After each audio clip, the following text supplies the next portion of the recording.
Hello and welcome to episode 16 of the Catching the Facts podcast here on the Catching the Facts official podcast network. I'm your host, Dan Sisk. And I'm Schroeder.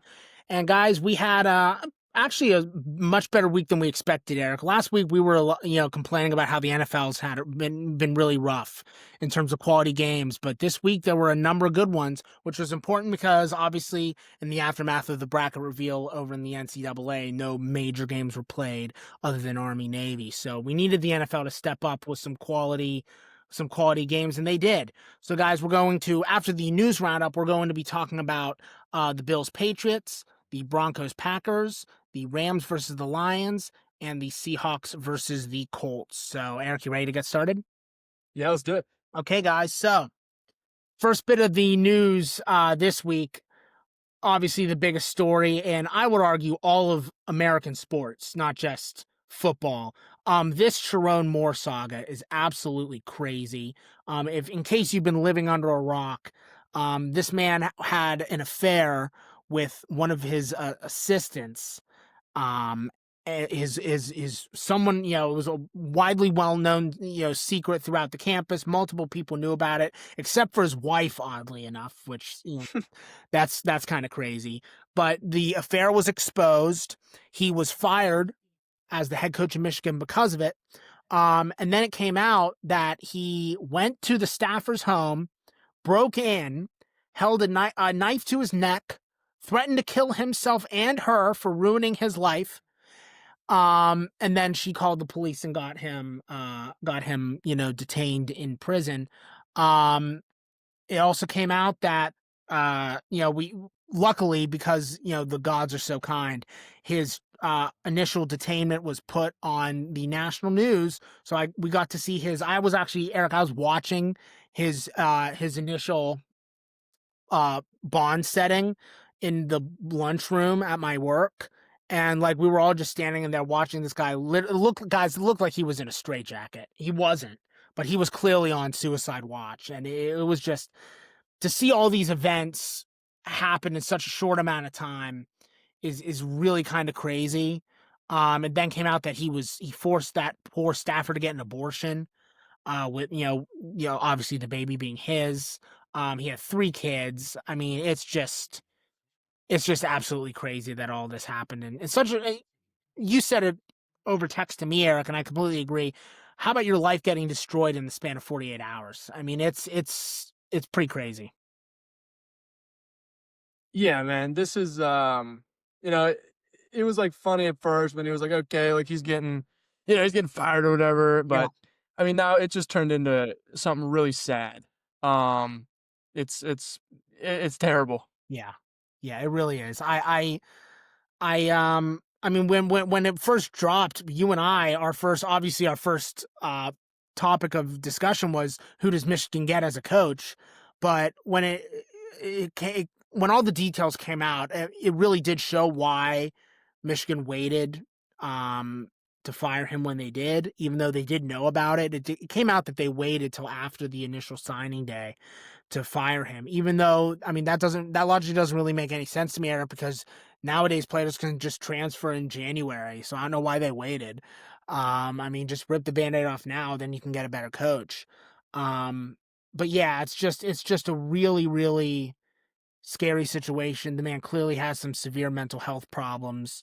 I saw, and again, at first it was funny. I saw way too many people using the meme of him crying at when Michigan beat Penn State, when he was the interim coach, when Harbaugh was suspended. I'm sure you remember that game, the day game. And I saw too many people using that meme. It was funny the first time, but again, when you realize the guy was forcing abortions and threatening murder and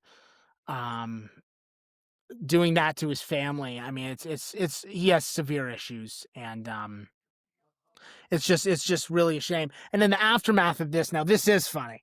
Michigan has officially launched an investigation into their athletics department because they are confuzzled as to how many scandals the department has had in the last few years, and they want to get to the bottom of why so many people are doing bad things. To which I say, idiots, you're the University of Michigan. All you do is cheat.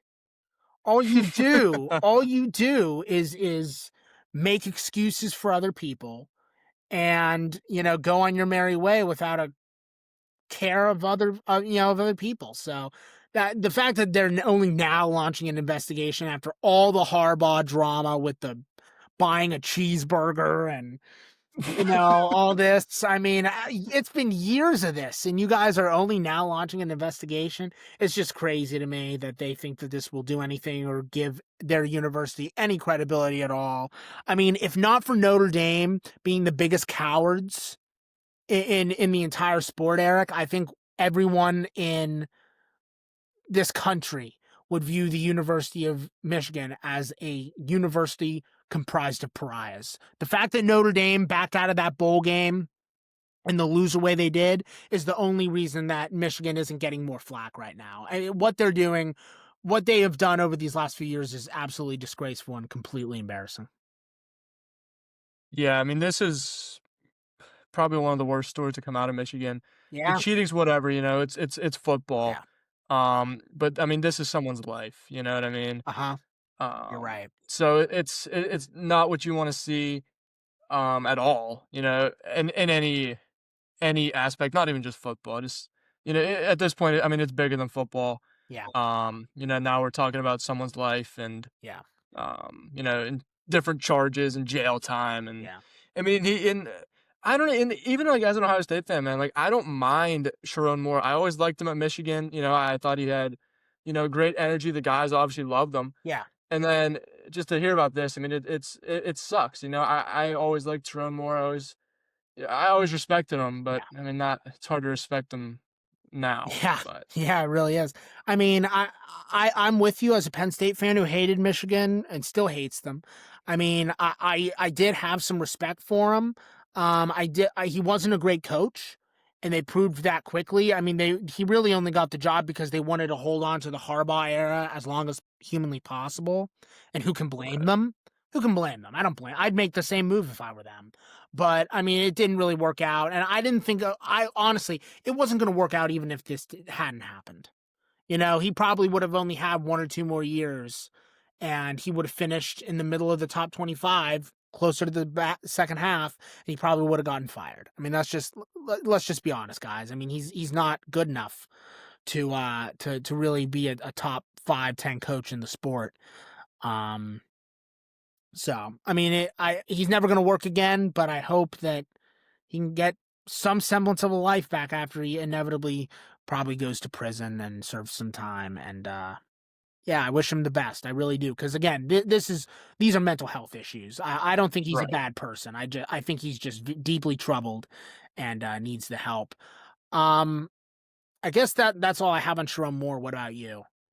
Yeah, that's all I got. I mean, I guess the follow up before we move on to the next news story is obviously there is a head coaching vacancy now at the Yep. University of Michigan, right? And what really sucks for them is all the big coaches are gone. I mean, they're the kind of university. Do you remember when that story came out that Florida State was in the Lane Kiffin sweepstakes, and then as soon as Lane Kiffin made it clear that he wasn't going to go to Florida State, they just immediately agreed to keep Norvell for another year. Yeah. I feel like that's the kind of thing that Michigan would do. They are a university that only looks for the best of the best. They only want the best coaches on the market. Um, and the best coach on the market is no longer on the market. So I don't really know who they go with. I mean, Michigan is a prestigious football school. They are a legendary program. I mean, I would think that they would get a decent amount of interest, but we're really late in the hiring cycle. All the big group of 5 coaches have been taken, like John Sumnall over at Tulane, just got the Florida gig. Coaches like that, they've all been poached as well. So it's going to be interesting to see who they hire. You think it might be Kenny Dillingham?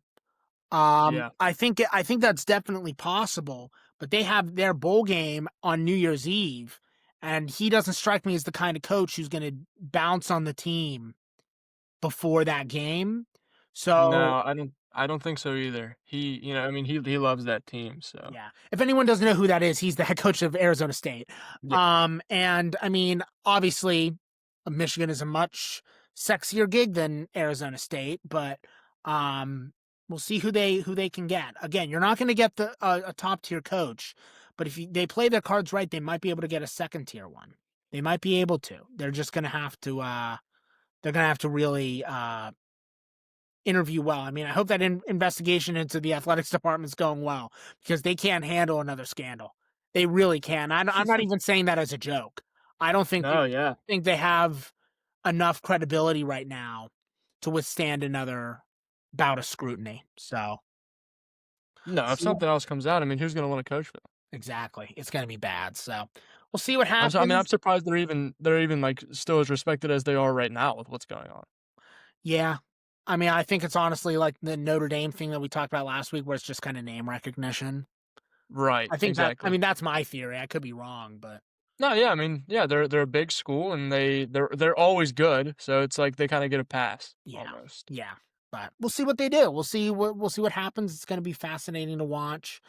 Um, and yeah, they better do what they can to get a coach before the next signing period, because if not, they are in a world of hell.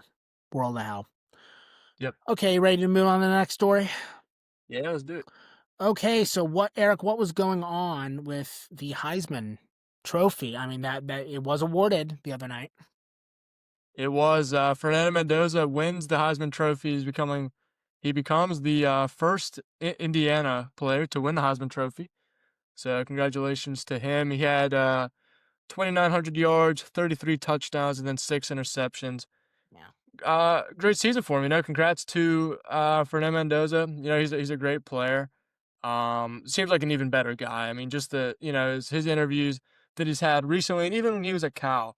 Really impressive. You can say he has a great head on his shoulders, and he just loves the game. yeah, So yeah, yeah. Yeah, I mean, we talked about it. I felt that this was really should have been Jeremiah Love. What Jeremiah Love did this season was absolutely remarkable. He single-handedly carried the Notre Dame Fighting Irish to something resembling, relevancy, which is an accomplishment, like a true accomplishment. But Mendoza, I said the second he won, the second he beat Penn State with that throw. I mean, that I honestly think that was the moment he sealed the Heisman. I mean that's going to go down as the catch of the year. It's gonna and he's just had a remarkable season.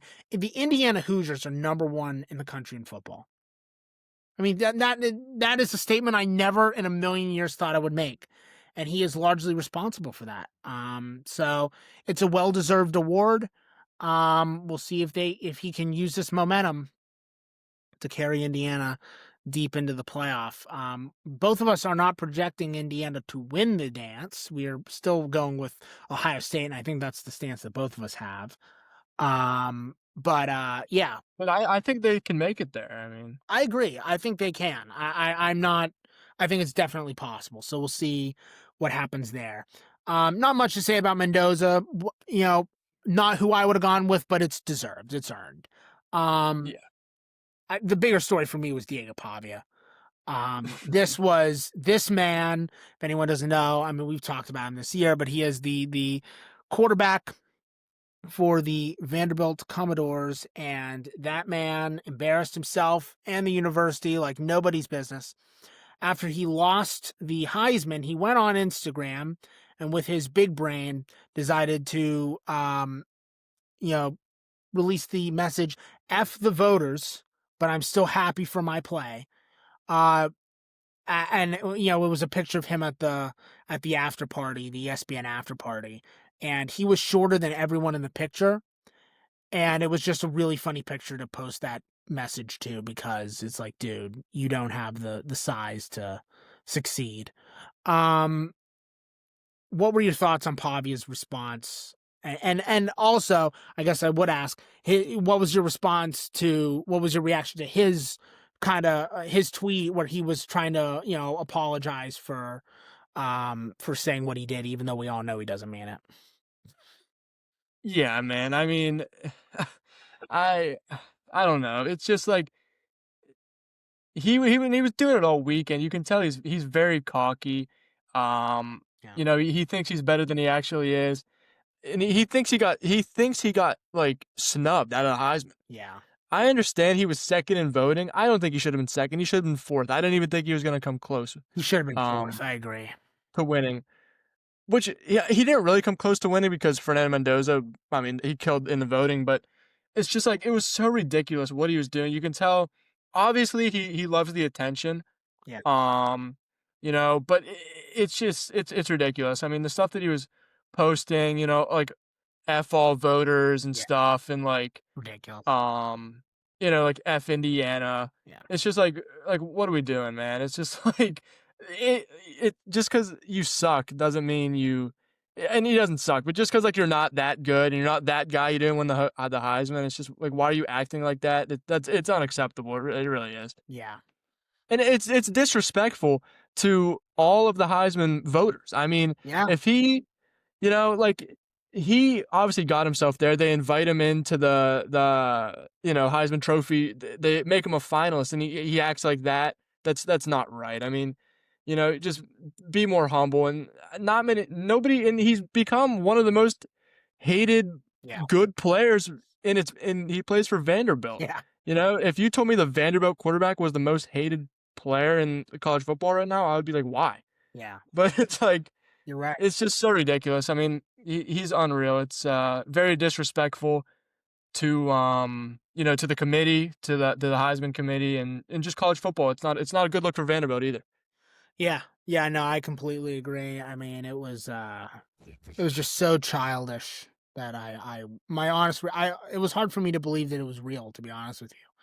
When I first saw it, I was like, that's Yeah, not real. I showed it to my dad and he was like, that's not real. I was like, it is. Like you just can't imagine that anyone would be that much of an idiot until they yeah. are. So I don't know, man. I completely agree with you. You should have been fourth. Like Sane and Love were both much better players than him. And yeah, just a ridiculous series of events. He's Dylan Gabriel all over again. So I hope that he's enjoying his moment in the spotlight now, because the second the NFL comes calling, he is going to get slaughtered, and I mean absolutely pummeled. It's not even going to be. He's not even going to have a semblance of a career. I honestly believe that. I think he's done. I agree. I think he was also done. Um, it's a he's too short. Yeah. And I understand there's short quarterbacks in the league. Bryce Young's a very good example of that. But dude, I mean, he's listed at 6 foot on the ESPN website. I mean, he's not 6 foot, He's man. not. No. Julian Sayin, I believe, is 6'1", and he was. I mean, he was at least 3 or 4 inches shorter than him. And it's not like he has he doesn't have a great playing style like Bryce Young, where he can get away with being short because of his arm talent or his ability to move on his feet. He has none of that. I mean, he can't do much of anything. Yeah, like you said, career-wise, I don't think there is anything coming out of this. He's gonna enjoy his you know, couple months of fame here, and then he'll fall off very quickly. Yeah. No, I completely agree with you. He doesn't have a long term future. It just is what it is. Yeah, Um, like 6 years at Vanderbilt, and he's still an idiot. So yeah, really, really. So we'll see what happens with that guy. I mean, maybe he'll have an amazing bowl game and prove us wrong. I doubt it, but I hope. Oh man, I mean, I guess anything's possible. That's all I now have. I'm rooting against him. I hope he plays bad. Yeah, yeah. No, I'm with you. I don't want him to do well either. I completely agree. Okay, that's all I have for that. What about you? Yeah, that's all I got. Okay, guys, moving on to the games. First, we've got the Buffalo Bills visiting the New England Patriots. Eric, what was going on there? Yeah, great game here. Patriots lose to the Bills, Yeah, 35-31 at home. Amazing comeback by the Bills. yeah, Josh Allen, I mean, we know he's good. yeah. He does this all the time. He gets out of games, comes back into them like nothing ever happened, and they win. Yep, I thought they were dead, to yep. be They were honest. I done. mean, they were down, what, 24-7 going into the half. Uh huh. And then Josh Allen comes out firing. He went 19 for 28, 193 yards, 3 touchdowns, no interceptions. Got sacked twice. Great game. That is such a good game. Yeah. He didn't look. A lot of his incompletions did come in the first quarter, in the first half, I should say. But dude, he played amazing. And then James Cook played really good too. Yeah. 22 carries, 107 yards, 2 TDs. I mean, very clean game Yeah. from Josh Allen and even James Cook. Their receivers played fine. They did enough. You know, when you have Josh Allen throwing the ball, all you got to do is catch it. Yeah. So, Drake May, on the other hand, he played okay. He went 14 for 23, 155 yards, no touchdowns, and he threw a pick, and then he got sacked 3 times. Um, Drake May, man, Drake May's good. Yeah. I really like to see what he's doing. It's crazy to say, but he's turned the Patriots around. It's crazy to say just because of how good they used to be, Yeah. but he really has. And, all props to him. He was great at UNC, and now he's even better in the NFL, and it translated perfectly. Travion Henderson, the rookie running back, he looked amazing this game. Yeah. He had 14 carries, 148 yards, 2 TDs. He's on fire. He's caught the league on fire recently. He's been playing so good. He's been playing better than Ramondre Stevenson, who, came in probably maybe through a month or two, was the lead back. And then Travion has, pretty much cemented himself as the lead back just because how good he's playing. Yeah. And, and even though Drake May didn't play that good, he played good enough, Yeah. Obviously they didn't win, but they scored 31 points. So you can't really, you can't really complain. Yeah, we can knock on them for the second half, but I feel Right. like I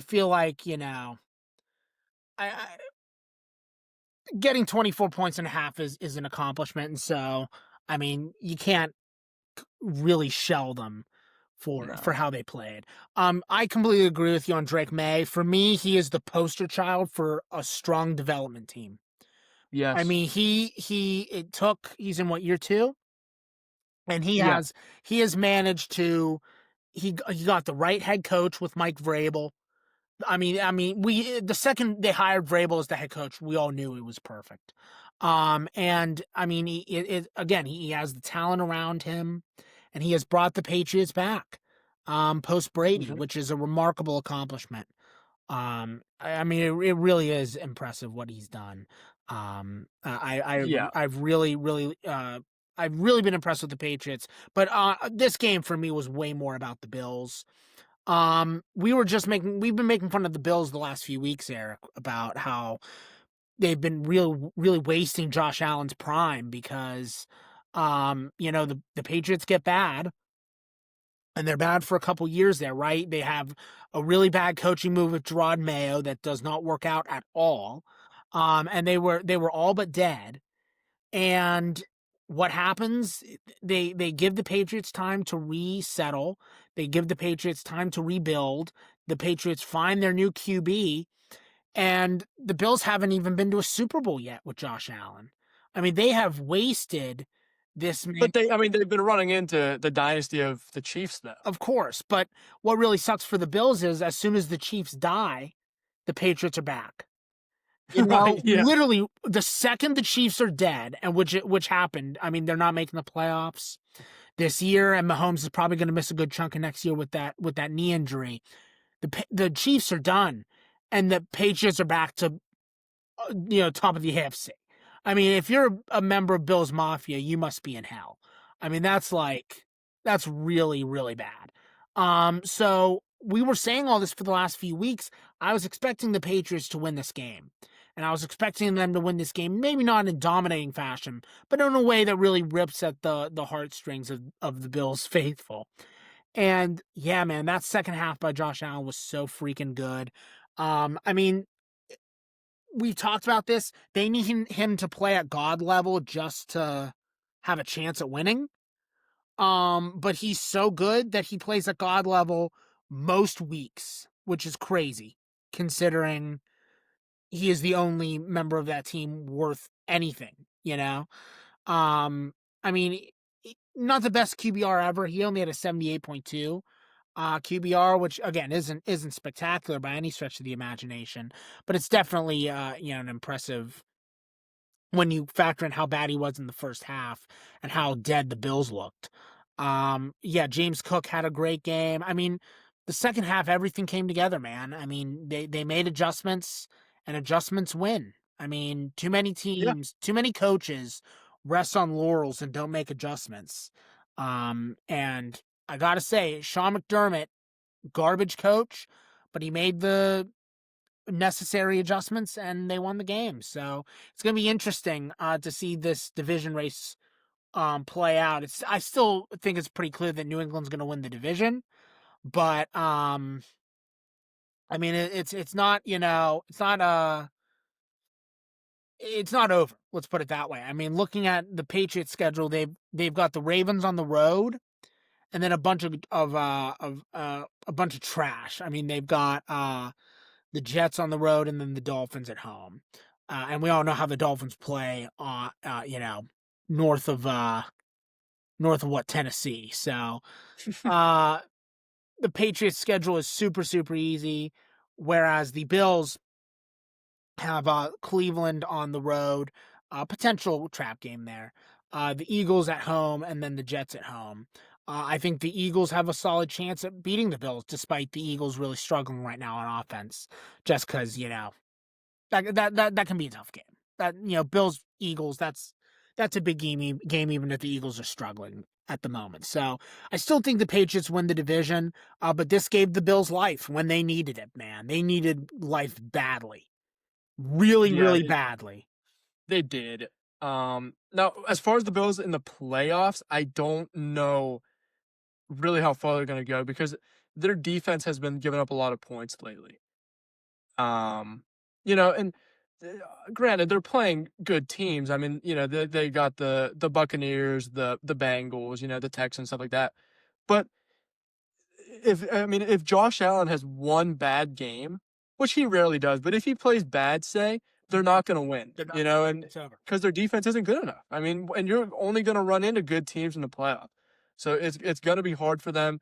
And now that the Patriots are good, they're probably not going to get that bye. So Yeah, I mean it's almost impossible to assess what the Bills are going to do in the playoffs because their kryptonite's no longer there. But we don't know. exactly. But we don't know how much that was Mahomes and how much that was the Bills choking. I still don't think we know.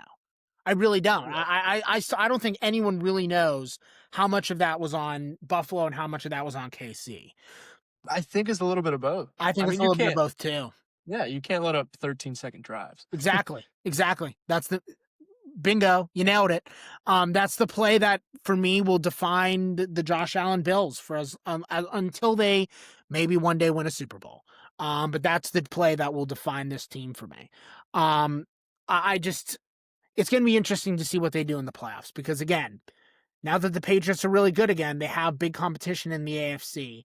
I don't think anyone really knows how much we can buy into the Broncos. We're going to be talking about the Broncos in a couple minutes here, so we're not going to elaborate too much right now. But, the AFC, there's some competition, right? So Yeah. the Bills are going to have to, they're going to have to, step up. They have failed to step up.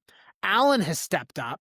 He hasn't just played great in the play. He hasn't just played well in the playoffs. He's played astonishingly well in the playoffs. His playoff stats are insane.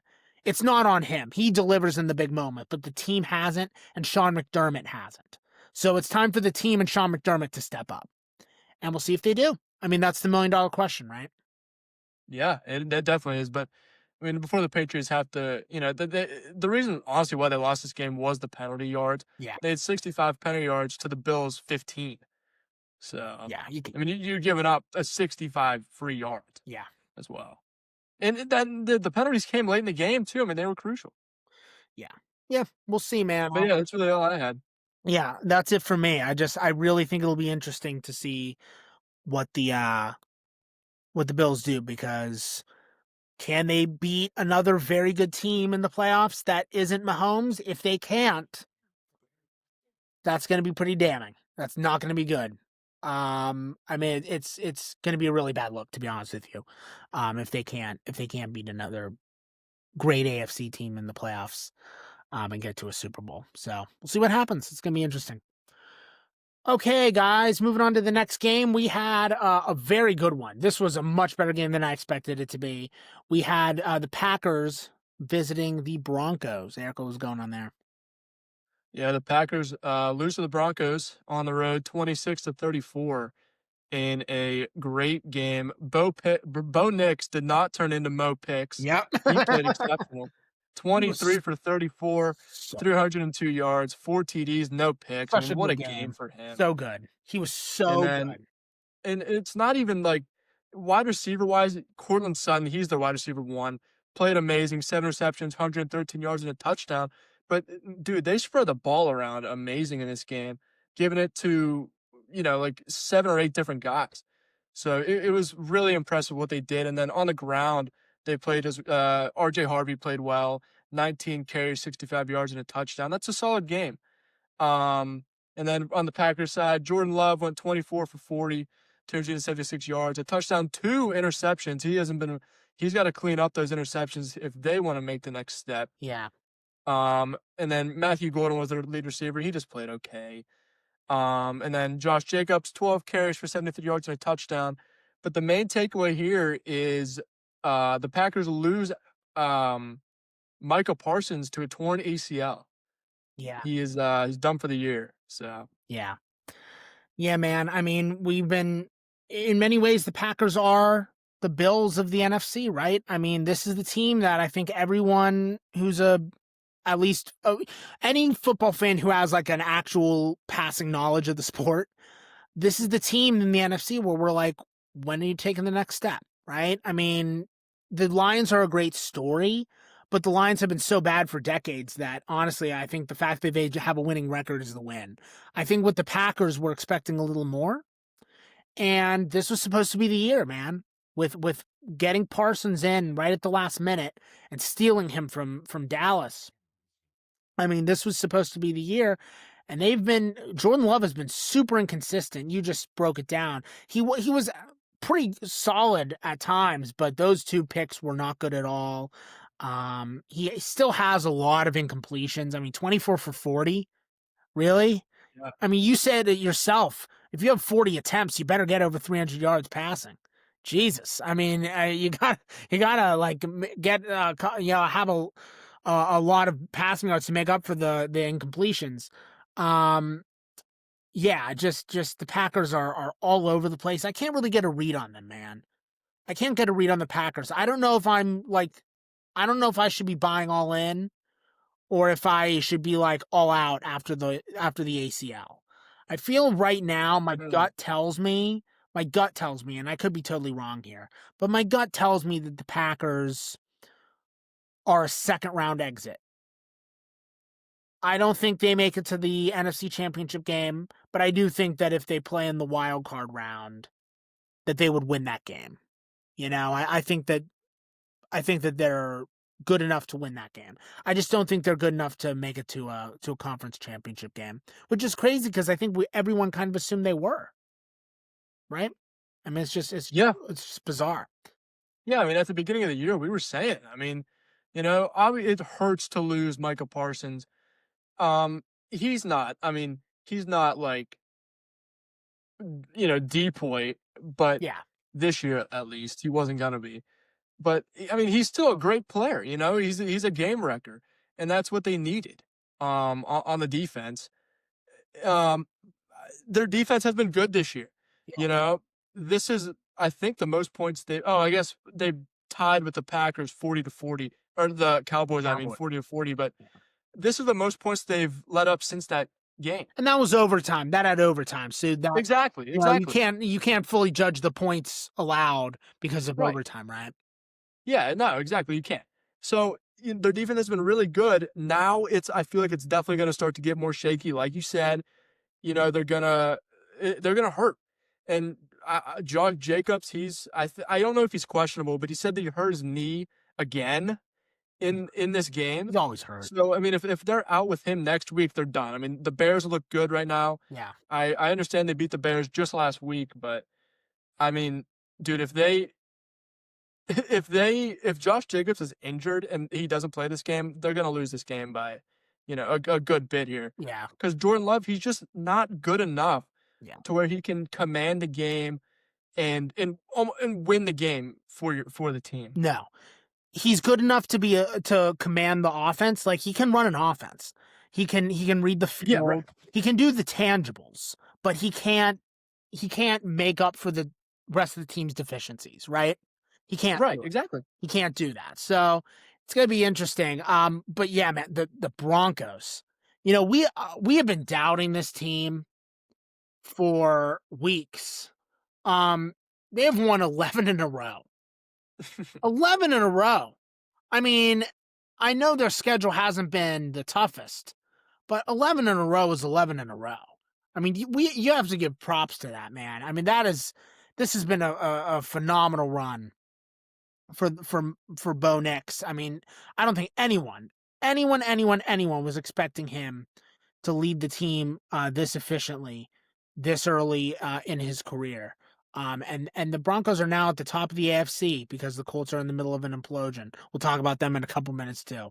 Um, Yeah, they have the best record in the league right now. I mean, they who would really have ever impressive thought? stuff. Who would have ever thought? I mean, that's crazy to me. It's honestly still hard for me to believe.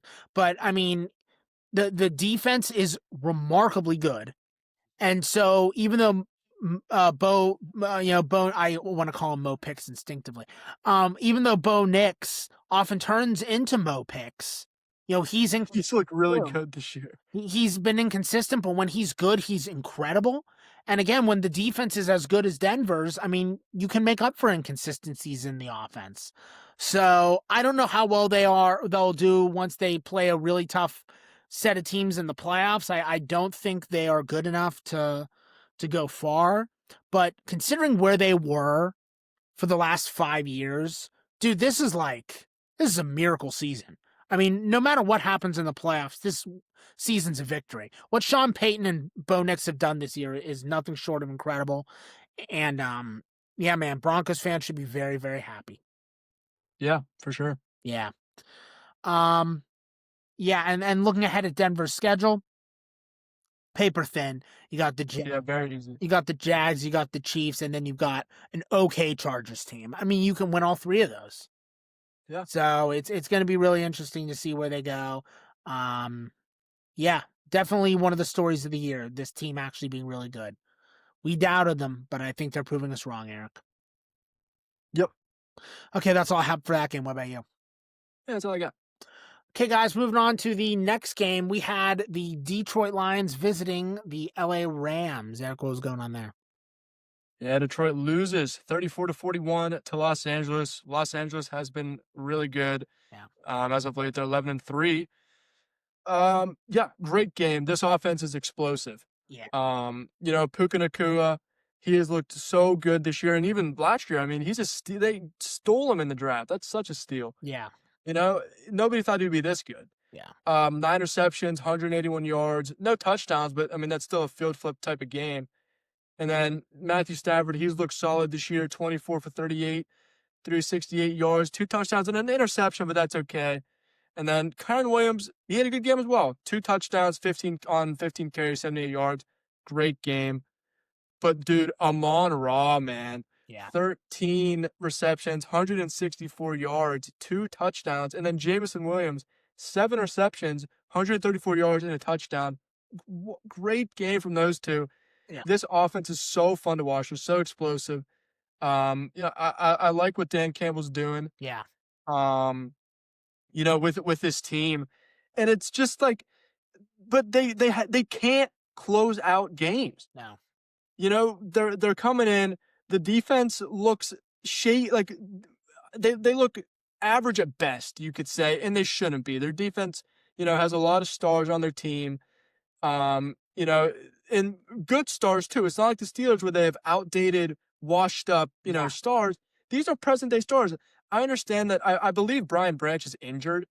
But still, I mean, you got decent backups. You should have enough depth Aiden to Hutchinson. I mean, he's elite, right, man. He's so good. right, exactly. You should have enough depth to at least scrape by closeout games, especially when your top two receivers have over 200 yards combined.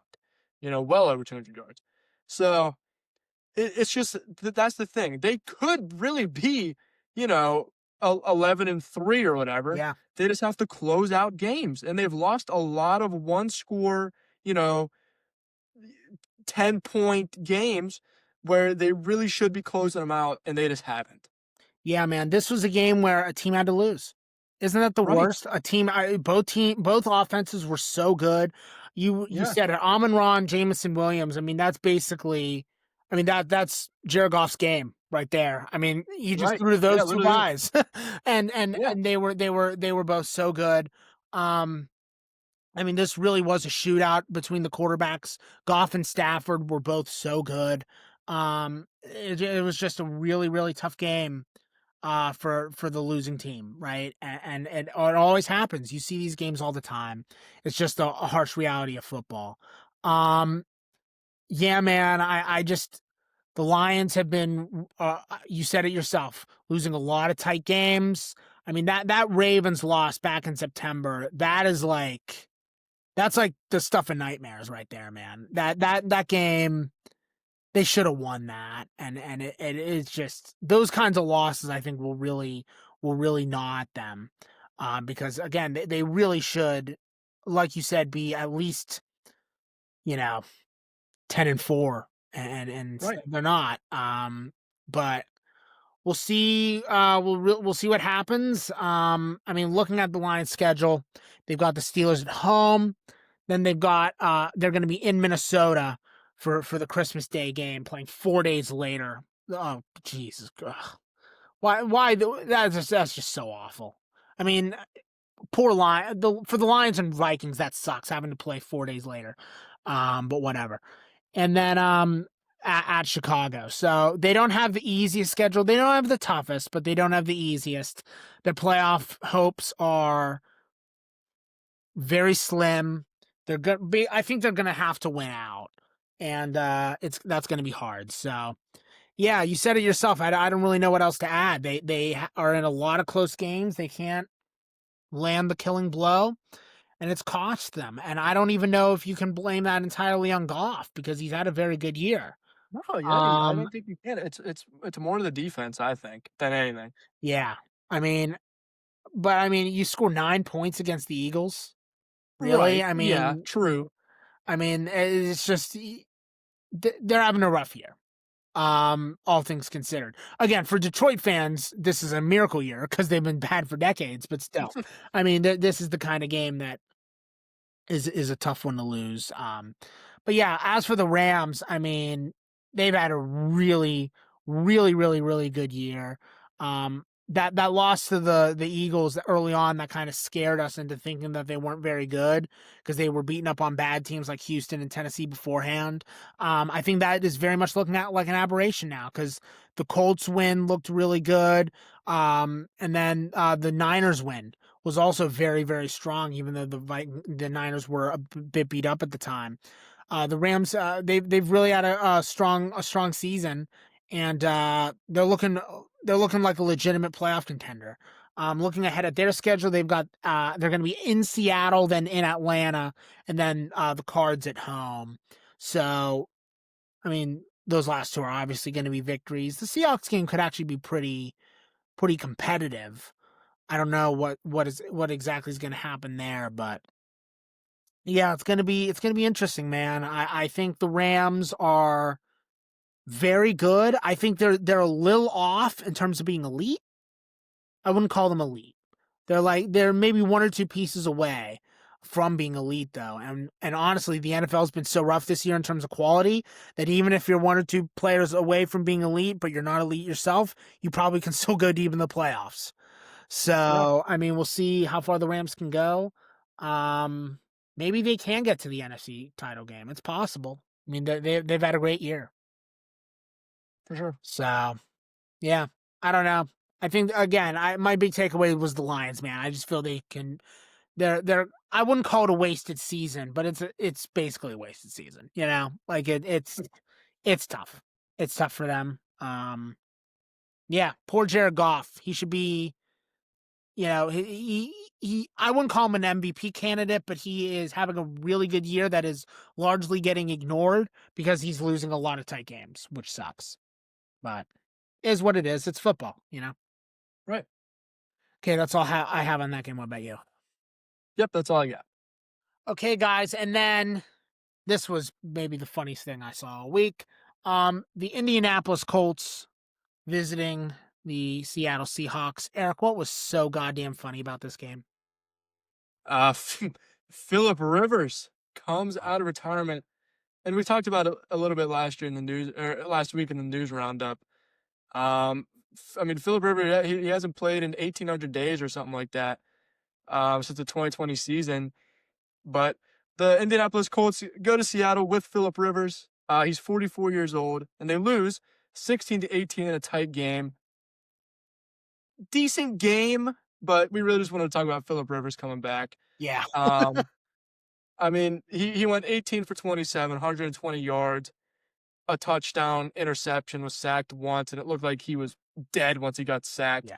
But dude, it was so awesome to see. I mean, you could tell he was having fun out there. Yeah. So, Yeah. and that's all that matters. He was just I having like to see it. fun. He was just having Yeah, fun. He clearly wanted to be there. This wasn't a situation where the Colts just backed up a truck full of money and were like, please, for the love of right. God, Yeah. like he wanted to be there. I will say people were really mean on Twitter.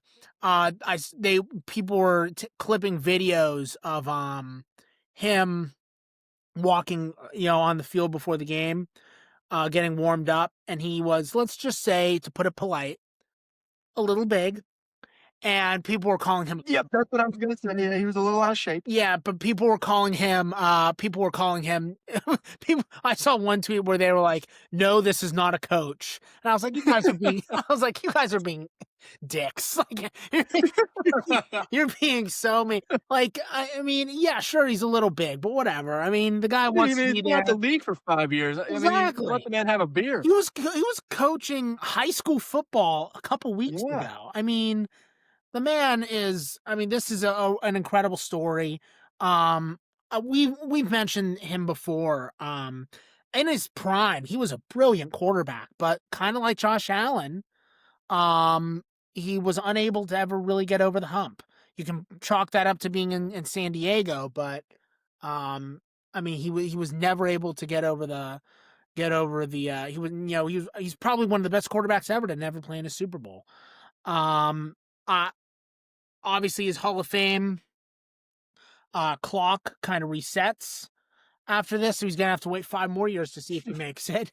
I wouldn't put him in the Hall of Fame myself. I wouldn't be surprised if one day he does get in there. Because he is again, even though he didn't really have playoff success, he's very, very good. Um, and yeah, I mean the fact that he had an okay game as a 44-year-old at Seattle who's had a great year. Come on, man, that's incredible. I mean, Oh, give him those. I mean, when that, you yeah. when you really think about the situation that he was put in, having to learn the playbook over the course of a week, and then again, having to go to Seattle, who's having a great year.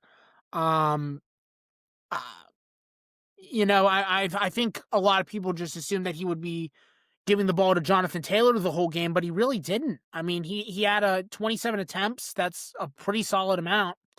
And yeah, he had a really respectable game. I mean, not a great game, not an awful game. I mean, he didn't look like a 44-year-old. What is with all these old people doing well? Him, Flacco. What is this trend? I don't get it, man. Yeah, Rogers, I don't know. Rodgers. It's crazy. I mean, part of me feels like we need a new crop of QBs. I'm kind of sick of seeing the same people over and over. But that's a whole other conversation for another time. Yeah, man. The fact that he played as well as he did was honestly remarkable. So I just I don't want to say I had a grin on my face every time he had the ball in his hands, but I did have a sense of pride, oddly enough, even though I was never, a personal fan of his. I mean, it Yeah, I mean, really it was is cool to a great see. story. Yeah, it's really cool to see. Um, but I mean, I think everyone kind of assumed Indy would lose this game. That Jones injury really hurt them. I mean, that's I don't want to call it a season killer, but it's really damning for them.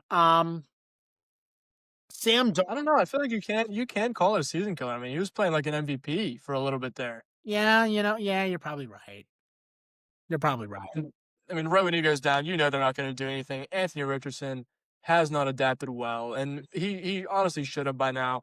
It's Yeah, not like he's in the worst situation ever. I mean, look, Daniel Jones is succeeding, so you're right. he's just not that good.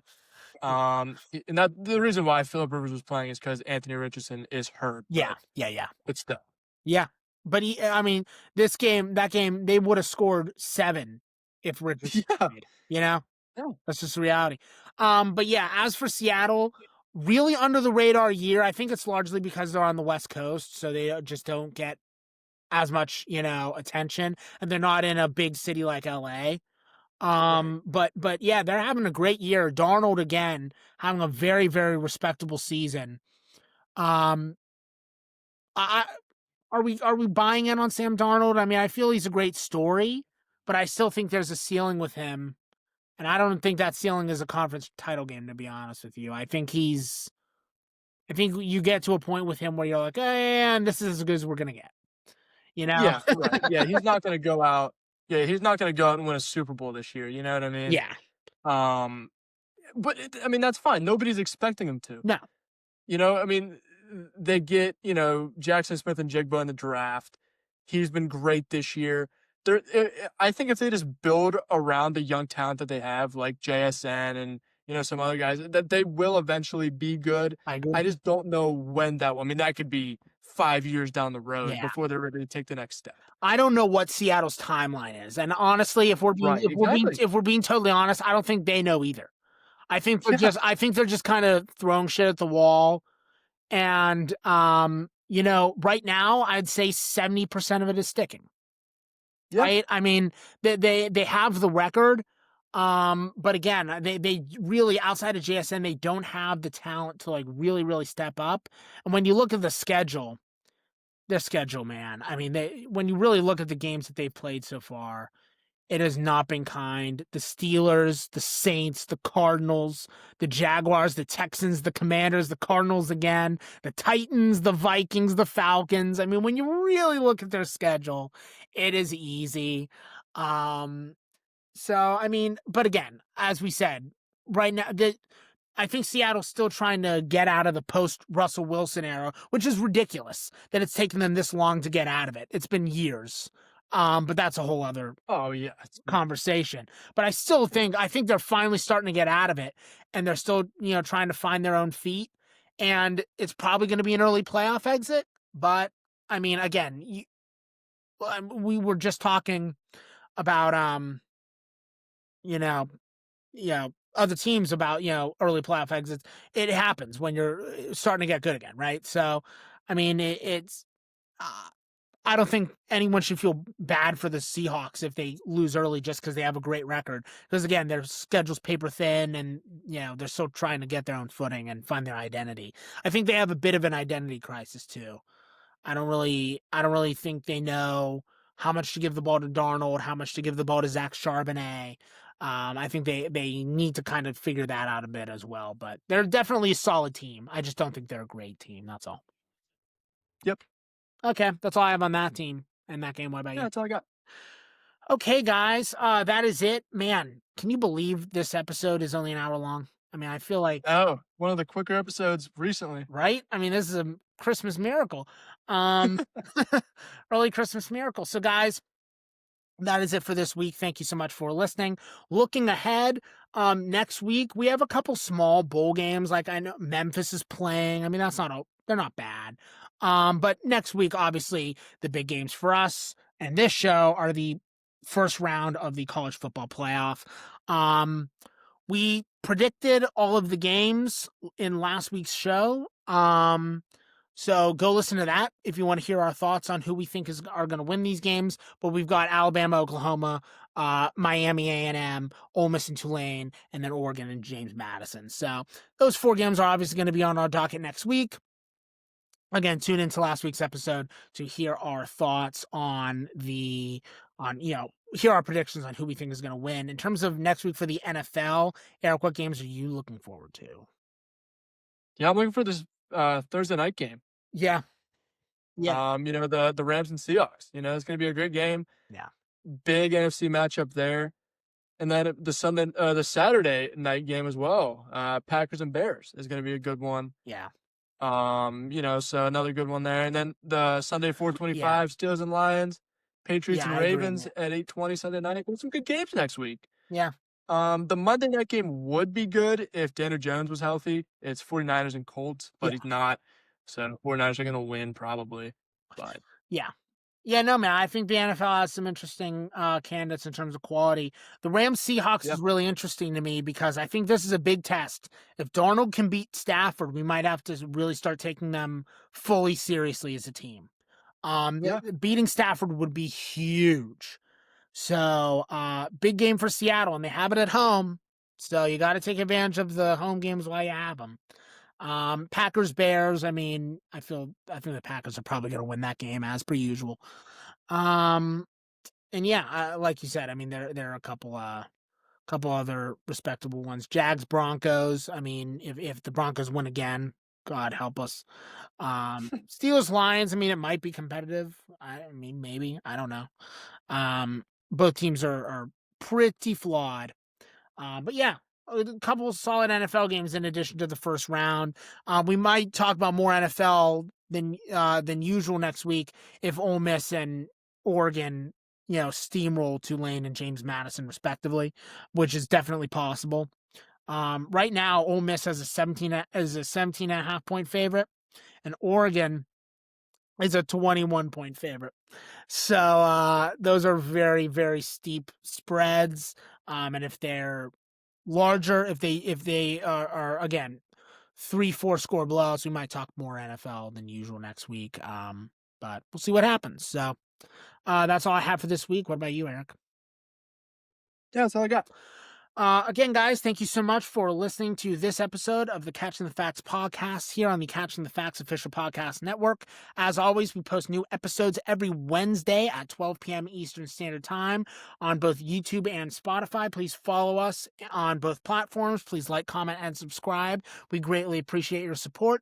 We will see you next week.